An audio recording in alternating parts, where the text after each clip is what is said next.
Kak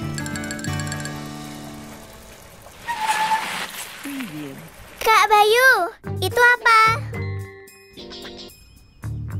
Oh, Istana Negara. Kalau itu, Kak? Bangunan kolonial ini museum. Yuk.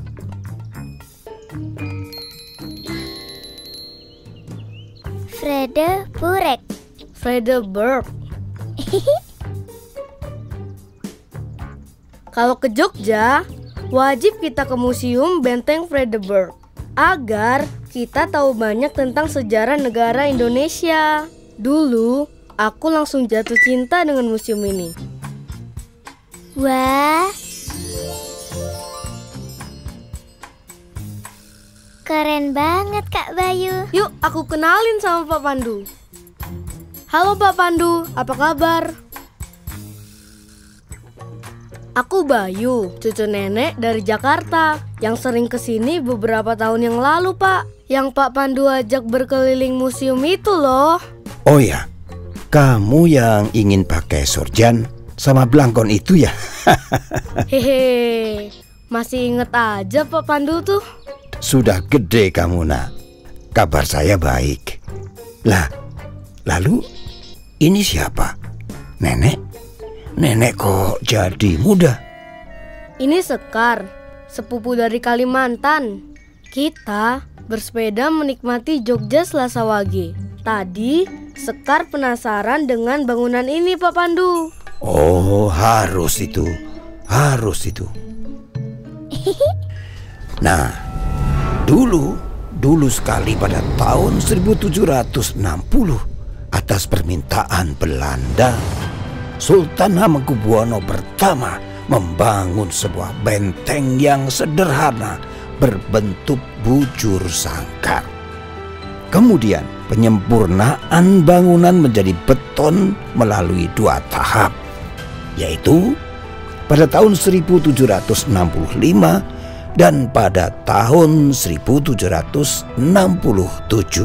Proses pembangunan pada saat itu sangat lambat, sehingga setelah 20 tahun bangunan benteng itu baru selesai. Setelah selesai, bangunan benteng diberi nama Rustenburg, yang berarti benteng peristirahatan. Tahun 1811 benteng dikuasai oleh Inggris di bawah pimpinan Letnan Gubernur Thomas Stanford Raffles.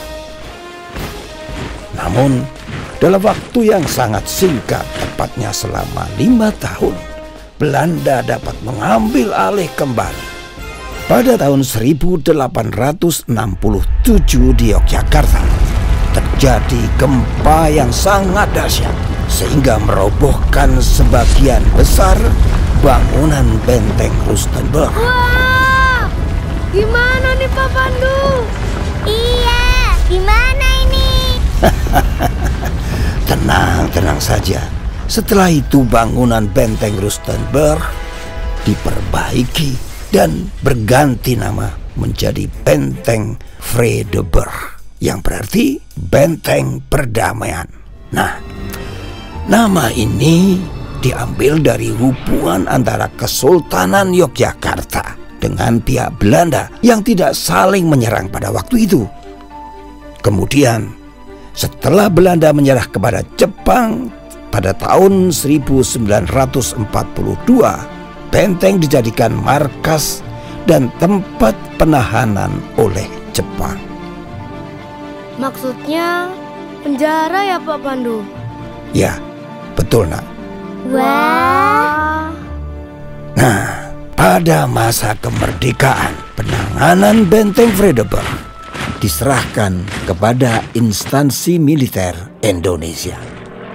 Pada masa agresi militer kedua, Belanda dapat mengambil alih kembali. Selanjutnya, benteng Vredeburg digunakan sebagai markas Belanda. Pada tanggal 1 Maret 1949 yang dikenal sebagai serangan umum 1 Maret, benteng Vredeburg direbut kembali oleh pejuang kemerdekaan. Dan tak lama kemudian benteng dijadikan markas satuan tempur yang disebut Batalion 403. Kemudian pada tahun 1992, Benteng Vredeburg resmi dijadikan museum seperti saat ini. Wah, panjang ya ceritanya Pak Pandu. Itu lukisan Hamengkubuwono ya? Oh ya, betul.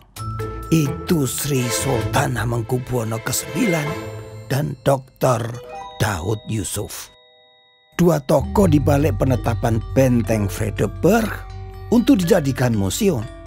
Selain itu ada dua tokoh lagi, yaitu Dr. Nugroho Noto Susanto dan Dr. Fuad Hasan. Pada saat itu juga museum resmi dijadikan tempat cagar budaya seperti saat ini. Sekarang aku jadi tahu tentang sejarah dan perjuangan pada masa itu. Terima kasih ya Pak Pandu sudah menjelaskan tentang sejarah Museum Benteng Vredeburg.